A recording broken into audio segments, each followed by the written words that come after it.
Hey babes, my name's Hannah. And my name's Chasity. Welcome back to Bookish Babes.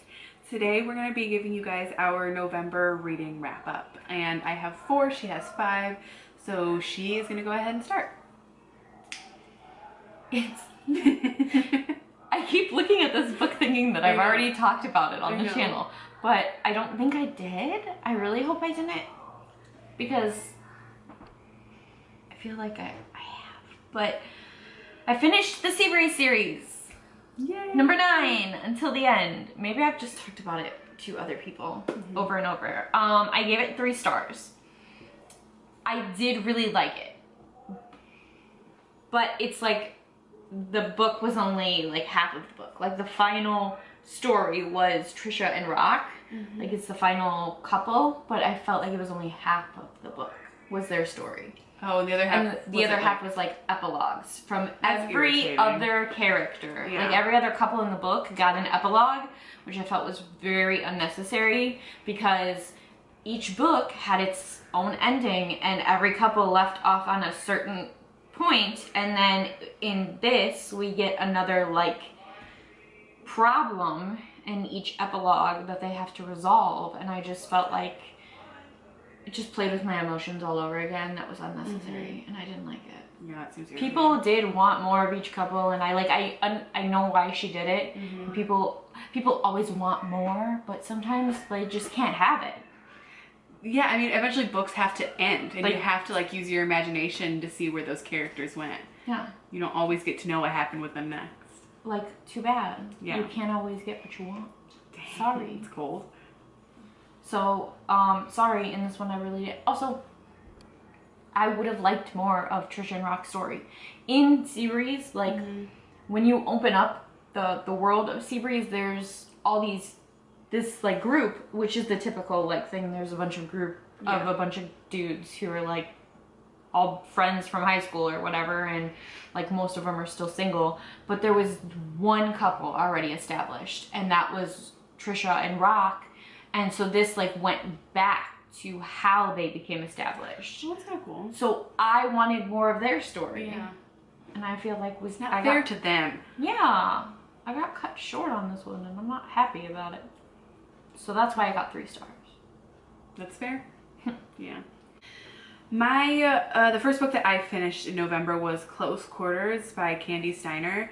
So this was one that I had downloaded on my Kindle a while ago and just had never gotten to it, or maybe I had started it and like wasn't sucked in, so I like moved on to other things. But we all know that I love Candy Steiner and I'll read mostly anything that she reads or anything that she writes. I liked this one a lot more than I thought I was going to. When I first started it, it gave me like 50 Shades of Grey vibes. We all know how I feel about 50 Shades. Yeah. Where it was like that rich, cocky, a little bit older man and that younger, more like, I don't want to say impoverished, but like definitely younger, less well-off girl. Yeah, shy, like very, you know, she's not like other girls. I'm sorry, I really hate that trope. I do too, I really usually. Hate that. I liked this one, and here's why. It has to be done well. Yes. There were twists, and there were reasons why both of them were the way that they were, if that makes sense. Okay. So now typical Hannah, I can't remember their names, but the guy was not actually that cocky. Like, he just kind of put on like that front. And the girl wasn't actually that shy. She just kind of acted like how she thought she was supposed to act. Okay. And so it all kind of came to a head middle of the book where you kind of get to see both their true personalities. There was a lot of character development, which is what I appreciated. That's what I never got out of 50 Shades of Grey, is there wasn't character development on either of their parts. No. They were horrible and annoying when it started, and they were the same when it ended. They were both annoying when it started, but I was not annoyed by them anymore when the book ended, which I appreciated. Like I said, there were some twists, and you get a lot of side characters that are interesting and have interesting stories as well.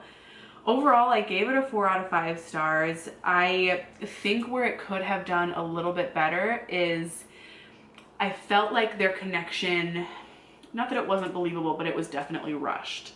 Like it went from being a very slow burn to them just being together. And I was like, okay, we were going slow and now we're not. And I was thrown off. Yeah, okay. But overall, pretty good. I definitely recommend reading it in the summer. It has that sort of vibe that takes place on a yacht, going around Europe. So I really liked the imagery. Candy Center does imagery really well. So yeah, it was enjoyable overall. Okay. Yeah. I actually haven't heard of that one. I hadn't either, and I had it on my Kindle, and just like never picked it up. But I'm glad that I did. Yeah. Definitely kept me interested. So the next one on my list was Olympus by Rachel Smythe. And I have heard nothing but wonderful things about Olympus. And I know you can get it on Webtoons. You can read it, like, I think it's updated like weekly. Oh, is it like? Yeah. Yeah, it's like a graphic. Oh, okay. But I waited because I am like I need it in my hands kind of read. Plus I'm really not, I don't like read graphic much. But this one, of course, it's a story of Hades and Persephone. So of course I was interested because I just love the retelling. I love the retelling so much. This one was very, very good. It was very, very cute. I definitely hated Apollo, I'll tell you that. For a specific reason that I'm not going to tell you. Okay. But, you know, you could read that and you'll probably guesstimate what the purpose is. But, you know, I definitely want more of it. I feel like I read it in one sitting, and this is definitely just like the first slice of the story. I'm definitely waiting for the next piece to come up because it's very long from what I've heard, and there's already like another part that's coming out. Okay. And there's definitely more. We've just barely. That's kind of fun to get into something that you like that you know you're gonna have a lot more of. Yeah. Like when you start a show and you really like it, and there's like 12 seasons. And that's that's pretty much what we're in for, I guess, because there's like a lot more. Yeah. And it's very tempting to just go and like look and read it already, but I'm not going to because I think it's going to be exciting to like wait for the physical copies to come out. Probably, yeah. So I'm excited. So do you ever read a genre that you don't typically read and you're like, oh, this is why I don't read it? Yes. Yeah. So I tried to read a self-help book. I hate self-help. Me. Yeah. Yeah. I see where this is going. Yeah. So I read It's Not Supposed to Be This Way by Lisa Turler, something like that. I also, to be fair, I didn't initially know that the woman who wrote it was religious, which is fine. She's a Christian. I'm totally supportive of everybody's right to, you know, have whatever religion or spirituality they want to. I am not Christian, and the fact that she kept bringing up and bringing God into every situation life can hand at you got annoying to me. But I can respect that that's her idea. And so I was kind of turned off by that, but I decided to have an open mind and continue to read it. It's probably honestly my fault that I didn't know it was religious, because once I read the synopsis on Goodreads, I saw that God was mentioned. I should have known. But like a lot of self-help books, I felt like there was like that undertone of toxic positivity. You know what I mean? Where like you're just supposed to be happy no matter what life hands at you. And that's just not realistic. And so she would be like, I remember this one part of the book where she was like, if my friend came to me and they felt like this, I would refer them to this Bible verse. And I'm like, how about just telling them that like shit happens instead of shoving religion down their throat? That was a huge turnoff for me. So I DNF'd it. I'm not going to rate it because I don't think that it's fair to rate a book that I didn't finish. Or even just like listening to people. Yeah. How about just listening to people and being like, why would you totally not hear them understand out before you just shove a Bible verse down their throat? Like I said, I totally respect people's religion and the fact that that's how they deal with life. It's like a comforting thing to them, and that's great. I think that's awesome. But I would never, ever, ever tell my friend who's coming to me for love and support, like, here's my religion and that's how you should deal with it. That doesn't make any sense. And that's just like gross. So I DNF'd it. It had really good reviews. So it definitely has an audience. And if you feel like it might be helpful to you, great for you. It wasn't something I could get through. Fair enough. I should just not read self-help because I never like it. I've tried. I have tried also, clearly, and it's never gone well. No. Never. I don't think I've ever read a self-help book that I've enjoyed. No, but do you know what? It's the ones that are fiction that help me the most. Like, I find a lot of different undertones in fiction, and I'm like, oh, I connect with that. I resonate with that. Weird. Because I hate the whole idea of toxic positivity. You know what I mean? Yeah, like you're never supposed to be sad. You're never supposed to feel down about a situation in life, and that's unrealistic. You're like, allowed we have to these be emotions for a reason. Yeah. About things that are upsetting to you. Yeah, you have emotions. And I don't like that people act like you're I'm not a fucking robot. It's like, just read the Bible and you'll feel better. Like, I'm sad though. What about I'm not a robot. Yeah. I'm sorry. Yeah, so I understand that. So the next one that I read was Obsidian Butterfly. That is a book in the Anita Blake series. I think that is actually, that's book 9 in the Anita Blake series by Laurell K. Hamilton. So I'm getting pretty far in that one.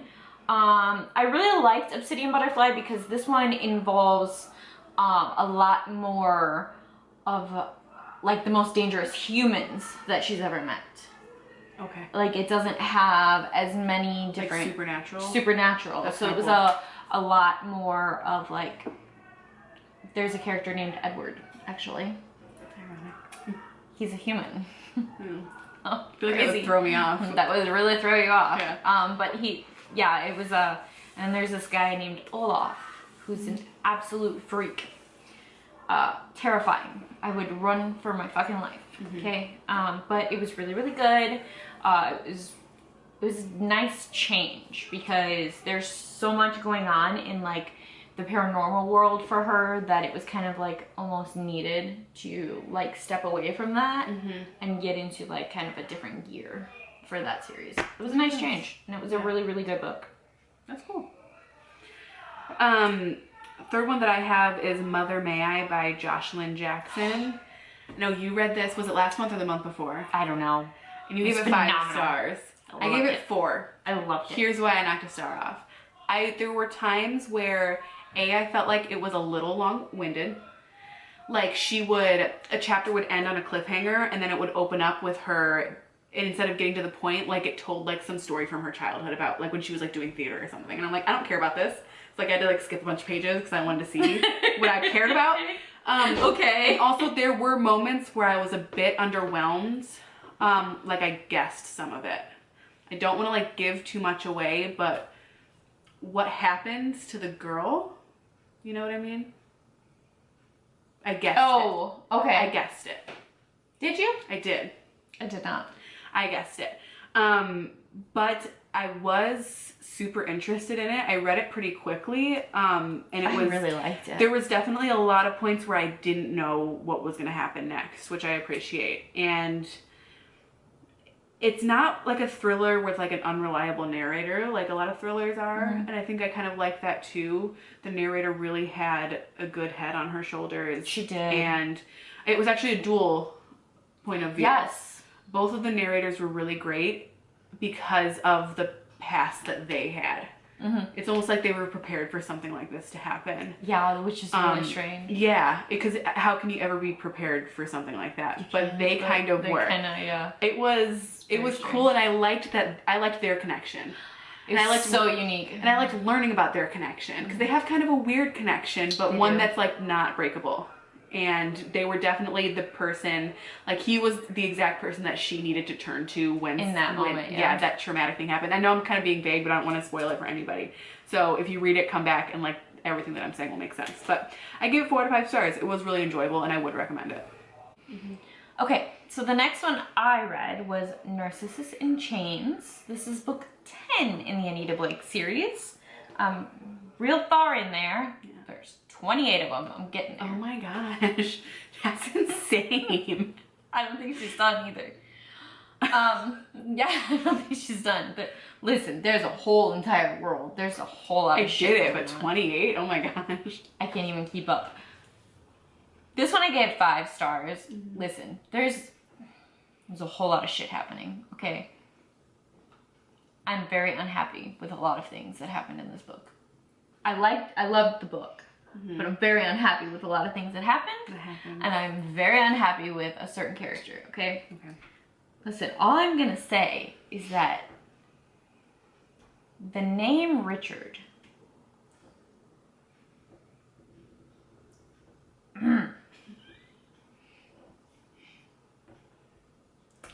That's it? that's it. Okay.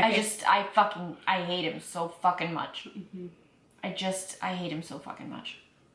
Does the nickname for Richard fit him? Yes. Yeah. So fitting. So fitting. This one also picked up. Like, I mean, it's been spicy throughout this entire series, but holy hell. The sex scenes in this book. She's getting him going. Listen, sis, I mean... And it only took her 10 books. It's also, no, it's like, it's necessary now to the story as well. Like, there is a certain power that is now linked to it. And now it's necessary. So it makes sense in the storyline. Yeah, it's Okay. So now it's not even just like, okay, we're having some added spice in here. Now we actually have to have it.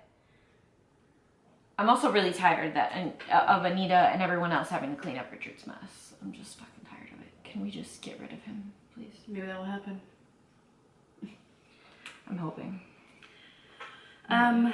Very last book that I read was, so the physical copy of the book and the one on Goodreads is called Scattered Mind, but I listened to it on audiobook and it was called Scattered on Audible.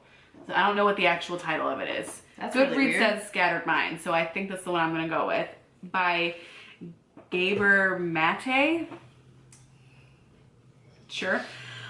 Basically, it was all about how neurodivergent people's minds work. So it's kind of written about how to function as somebody with ADHD, how to be a good parent to somebody with ADHD, how to be a good friend, a good coworker.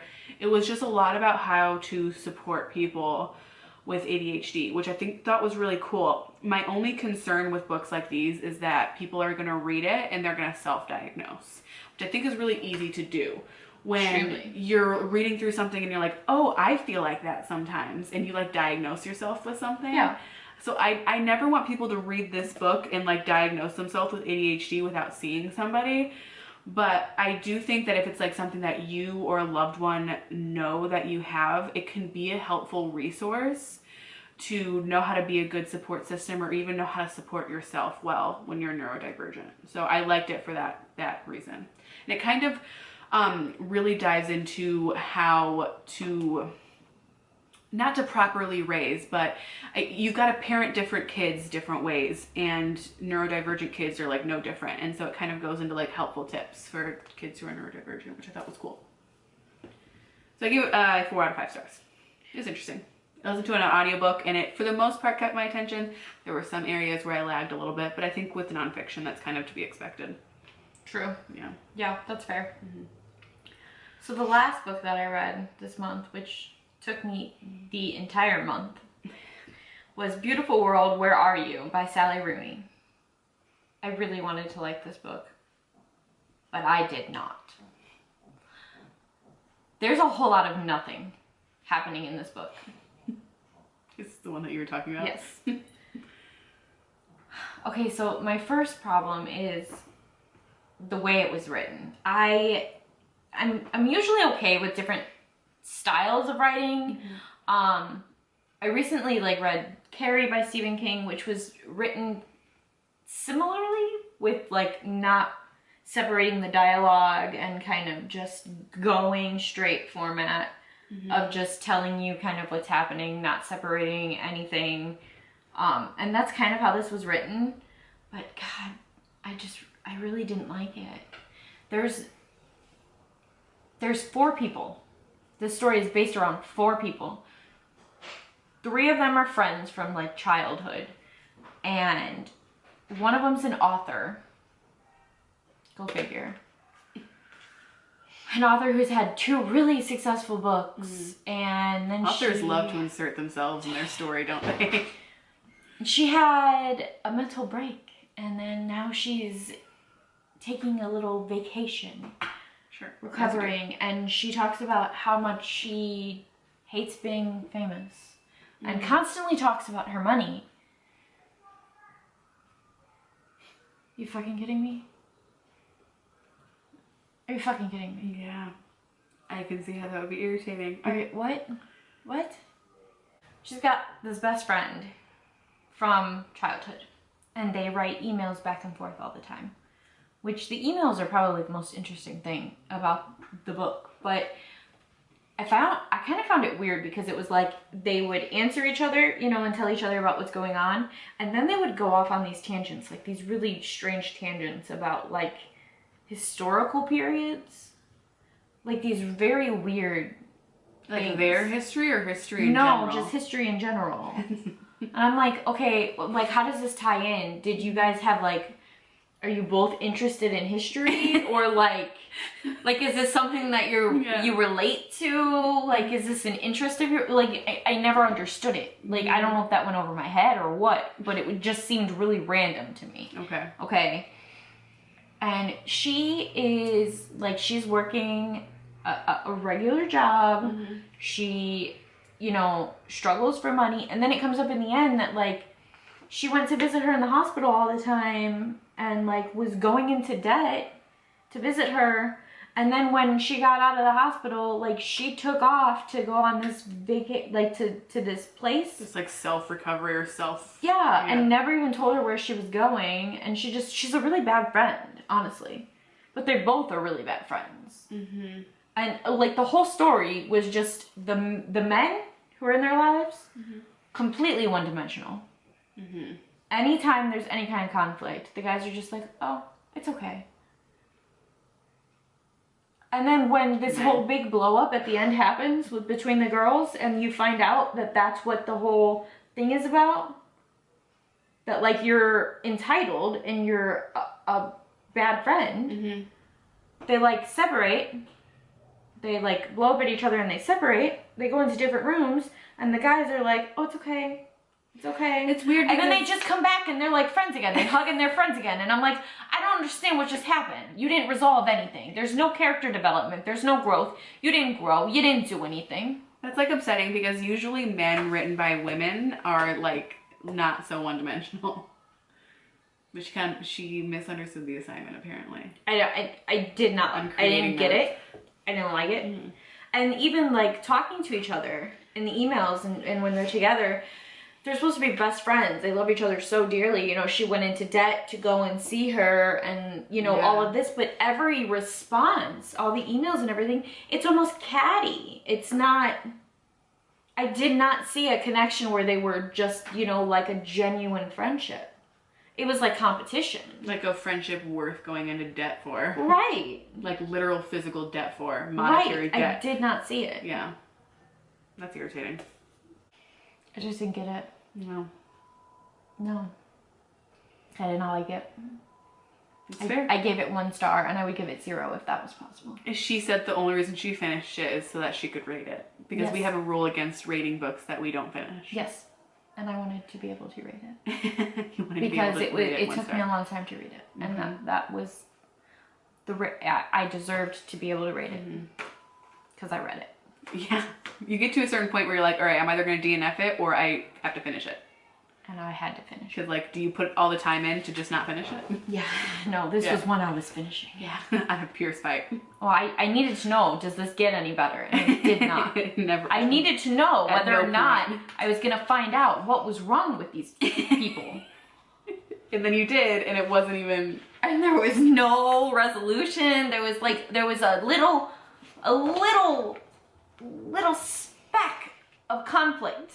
And then it was like, nah, it's okay. It's all right. No, it's not. You're all fucked in the head. You're there. You're all fucked in the head. And then they just like, it's like happily ever after. No, no, no, no. Nay, nay. No. Nay, I say. No, no, no. That's not how the world works. No. Beautiful world, where are you? Let me tell you something. That thing you wrote, it's not a beautiful world. Mm-mm. That was the most messed up universe I've ever been in. And I've been in sci-fi ones. But like not even in a fun way, it sounds like. Sometimes it's fun to be in a messed up universe, but... It was miserable there. Yeah. I don't want to go there anymore, okay? Don't do it then. Okay. That's all I have for you guys. Yeah, that's it. That's it. That's what we read in November, wasn't it? Oh my god, I can't believe we're November. Oh god. Next time we do a wrap up, it'll be next year. I'm terrified. I'm still processing 2020, but here we are. I don't like this. Well, I guess we'll see you next year. Well, we have other videos that will come out before then. That's true. Yeah. That's true. We are doing some other stuff. So we won't see you next year quite yet. You still get more of us this year. You get a little bit more. Yeah. But that's it for November. So hit that like button, subscribe, and hit that notification bell so you know when we post next. Bye. Bye.